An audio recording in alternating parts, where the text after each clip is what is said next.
جو مسلمان اتنا مالدار ہے کہ اس پر زکوٰۃ واجب ہے یا اس پر زکوٰۃ واجب نہیں، لیکن قرض اور ضروری اسباب سے زائد اتنی قیمت کا مال یا اسباب ہے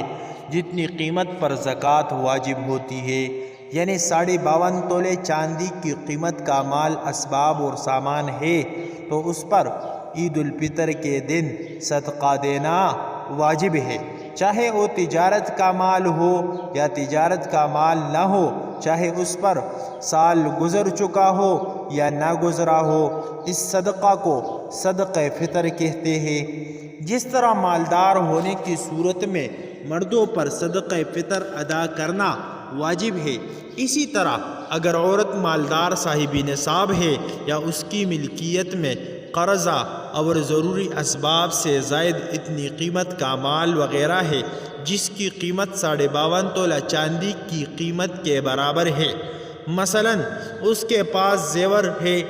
جو والدین کی طرف سے ملا ہے، یا شوہر نے نصاب کے برابر زیور عورت کو بطور ملکیت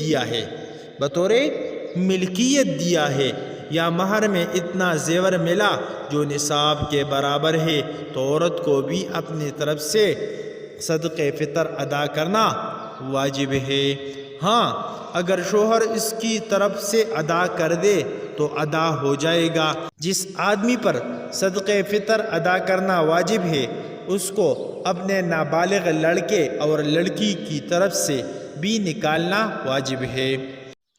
مالدار عورت پر اپنا صدقہ فطر ادا کرنا تو واجب ہے، لیکن اس پر کسی اور کی طرف سے ادا کرنا واجب نہیں، نہ بچوں کی طرف سے، نہ ماں باپ کی طرف سے، نہ شوہر کی طرف سے۔ صدقہ فطر میں مسلمانوں کی آپس کی ہمدردی کا کم سے کم حصہ ہے۔ اگر مالدار اتنا بھی فقیر مسکینوں کو نہیں دیتے ہیں تو ان پر خدائی قہر اترتا ہے، ان کی کمائی کی برکتیں ختم ہو جاتی ہے، اللہ تعالیٰ ان کے پیچھے ایسے الجھنیں لگا دیتا ہے کہ صدقہ فطر سے کہیں زیادہ پیسہ برباد ہو جاتا ہے۔ اور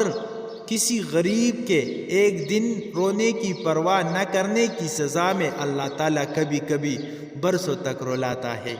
جب مالدار لوگ خوشی میں غریبوں کو شریک نہیں کرتے تو اللہ تعالیٰ ایسے مالداروں کو بھی پریشانی اور تکلیف میں شریک کر کے برابر کر دیتا ہے، پھر اس کو غریبوں کی آنسو اور ہچکیوں کا احساس ہوتا ہے۔ حضرات، اگر آپ نے ہمارے چینل کو سبسکرائب نہیں کیا تو ہمارے چینل کو سبسکرائب کریں اور ساتھ میں گھنٹی کا بٹن بھی دبائیے تاکہ ہمارے نئی ویڈیو آپ لوگوں کو بر وقت پہنچے۔